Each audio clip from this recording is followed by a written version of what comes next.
प्रणाम मित्रों। जय श्री राम।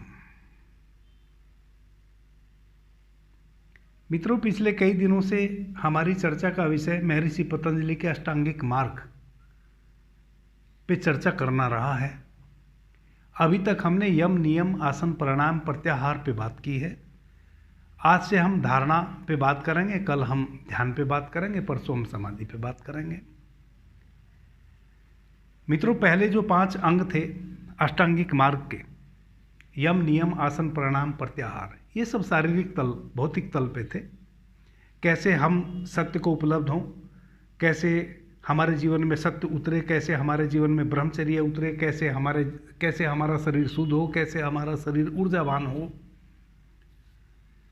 प्राणवान हो, कैसे हम एक ही आसन में लंबे समय तक विश्रांति के साथ बैठ सकें,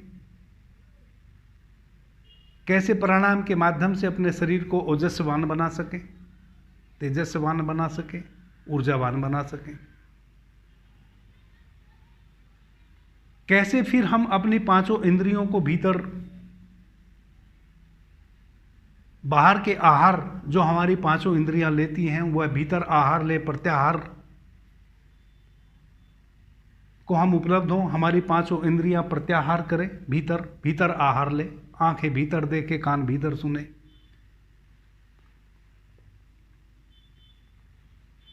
अगला जो स्टेप है वह है धारणा,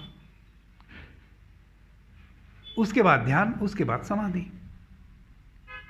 महर्षि पतंजलि का तो सारा का सारा विज्ञान ही यम से लेके प्रत्येक पायदान से गुजरते हुए, शरीर को शुद्ध, मन को पवित्र करते हुए समाधि में ले जाने वाला विज्ञान है। तो ये जो यम, नियम, आसन, प्राणायाम, प्रत्याहार, धारणा, ध्यान, समाधि, ये जो 8 अंग हैं, ये 8 अंग हमें समाधि में सरलतापूर्वक प्रवेश कराने के लिए हैं। तो उसी संदर्भ में हम धारणा को समझेंगे।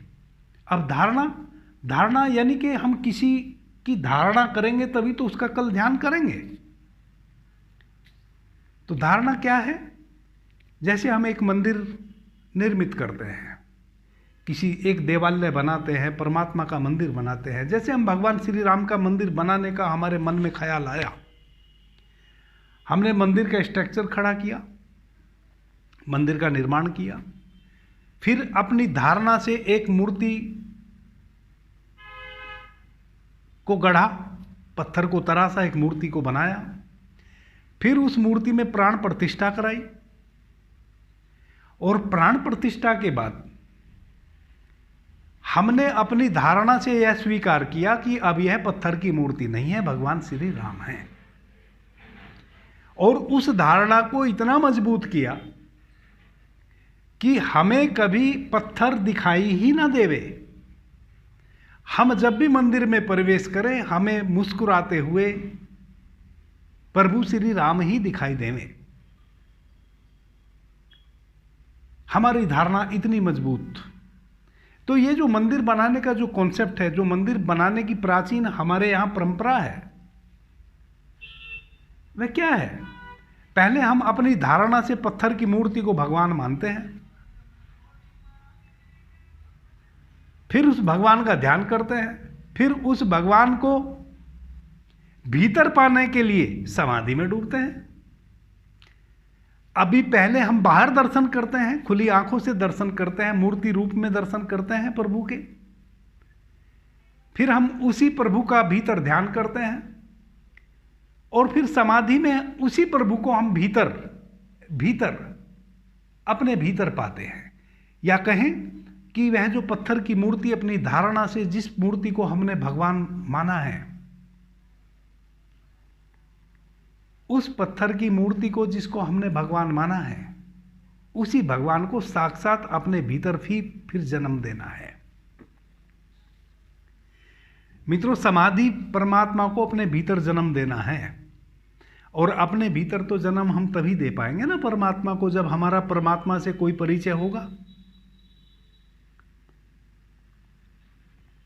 तो धारणा का कॉन्सेप्ट यहाँ ऐसा है कि हमने परमात्मा की एक धारणा बनाई, परमात्मा को हमने अपनी इतनी स्ट्रोंग, इतनी मजबूत हमने धारणा बनाई कि हमने पत्थर की मूर्ति को परमात्मा मान लिया, भगवान श्री राम मान लिया, और उसमें किंचित भी किसी को कोई लेकिन किंतु परंतु नहीं बची, कोई शक की गुंजाइश नहीं बची।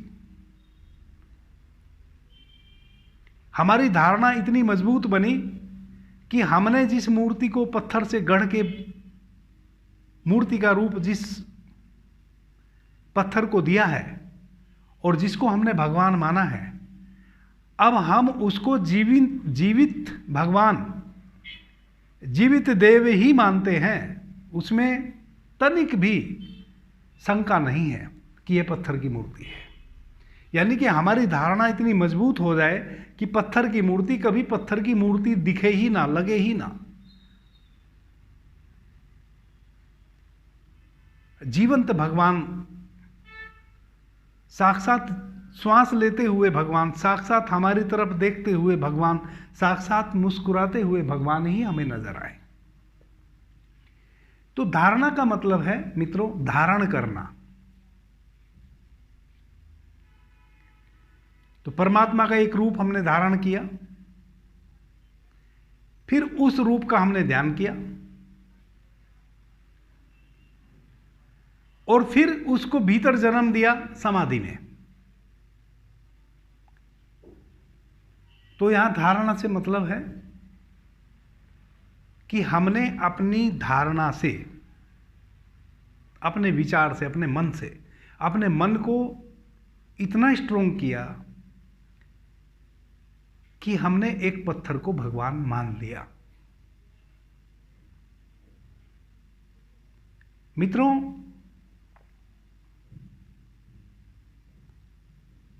अगर मनुष्य की धारणा मजबूत हो, और धारणा मजबूत होने के लिए संकल्पवान होना बहुत अनिवार्य है। बिना संकल्प के तो हमारी धारणा मजबूत हो नहीं सकती। क्योंकि अगर हमारा संकल्प प्रगाढ़ नहीं है तो कभी ना कभी हमें ऐसा लग जाएगा कि अरे ये तो पत्थर की मूर्ति है, मैंने ही तो गढ़ी थी, मैंने ही तो बनाई थी।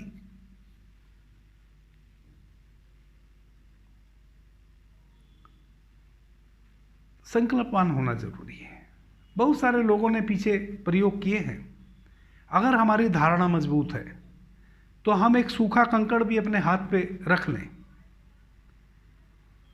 और आंख बंद करके संकल्प के साथ बैठ जाएं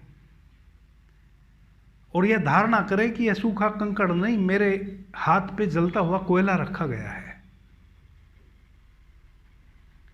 निरंतर प्रयास करने से मित्रों एक समय ऐसा आ जाएगा कि वह जो सूखा कंकड़ है वह आपके हाथ में फपोला डाल देगा, आपका हाथ जल जाएगा। और इस प्रयोग को कभी भी किया जा सकता है। ये हमारे संकल्प पे निर्भर करेगा। कोई 10-5 दिन में ही इसको उपलब्ध हो जा सकता है, किसी को सालों लग सकते हैं। कितनी मजबूत धारणा, हम कितने संकल्पवान होके अपनी धारणा को मजबूत करते हैं, ये उस पर निर्भर करेगा। लेकिन अस्तित्व अपनी कृपा जरूर बरसाएगा। वही उसके उलट आप जब आपकी धारणा सिद्ध हो जाए, आप परिपक्व हो जाए, उसके उलट अगर आप एक बर्फ का टुकड़ा अपने हाथ पे रखें और धारणा करें कि एक आग का अंगारा अपने हाथ पे सच में रखें, एक कोयला जलता हुआ रख लें और धारणा करें कि यह बर्फ का टुकड़ा है, तो हाथ नहीं जलेगा। एक सूखा कंकड़ धारणा करने से जैसे आग में परिवर्तित हो जाता है, वो आग में परिवर्तित नहीं हो जाता है मित्रों। इस भ्रम में कभी ना पड़े कि वह आग, एक सूखा कंकड़ जलता हुआ कोयला बन जाएगा, बनेगा नहीं। लेकिन आपकी धारणा से आपके हाथ में छाला जरूर पड़ जाएगा। वहीं उसके उलट अगर जलता हुआ कोयला आप अपने हाथ पे रखते हैं और धारणा करते हैं कि ये बर्फ का टुकड़ा है, तो नहीं जलेगा हाथ। हाथ बिल्कुल भी नहीं जलेगा। यह संभव है। यह हमारी धारणा, इसी धारणा का आश्रय यहाँ महर्षि पतंजलि का है। जब हमारी इतनी मजबूत धारणा होगी तभी हम ध्यान में प्रवेश कर पाएंगे, और जब इतनी मजबूत धारणा होगी तभी हम ध्यान में प्रवेश कर पाएंगे, और जब हमारा ध्यान सधेगा तो फिर हम समाधि में प्रवेश कर पाएंगे। मित्रों, महर्षि पतंजलि का तो पूरा का पूरा जो विज्ञान है वो सारा समाधि में ले जाने का है आपको। आप समाधि में सरलता पूर्वक कैसे प्रवेश करें, उसके लिए 5 सोपान पहले है, ये छठा है धारणा। तो जितनी धारणा मजबूत होगी उतना ही ध्यान गहरा और जल्दी फलित होगा।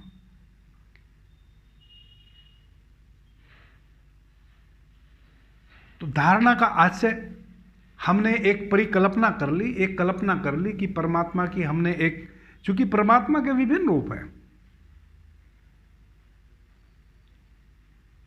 बाहरी रूप तो विभिन्न है, तो उनमें से किसी भी एक रूप की आपने कल्पना कर ली और फिर उस रूप की कल्पना करके ध्यान किया।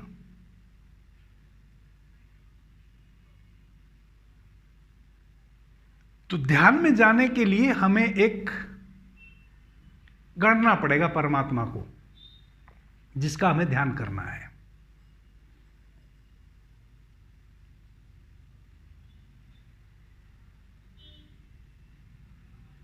धारणा मजबूत होगी संकल्प से।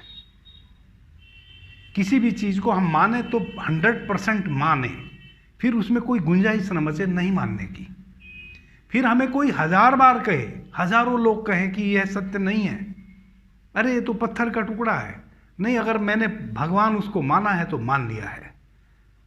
इतनी मजबूत मेरी धारणा हो कि भगवान के अतिरिक्त अब मेरे लिए और वहां कुछ भी शेष नहीं बचा है, तो हम ध्यान में प्रवेश कर जाएंगे।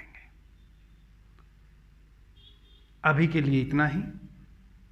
आपने मुझे ध्यान से, प्रेम से सुना, उससे मैं बहुत अनुग्रहित हूं। सभी मित्रों को मेरा प्रणाम, धन्यवाद। जय श्री राम।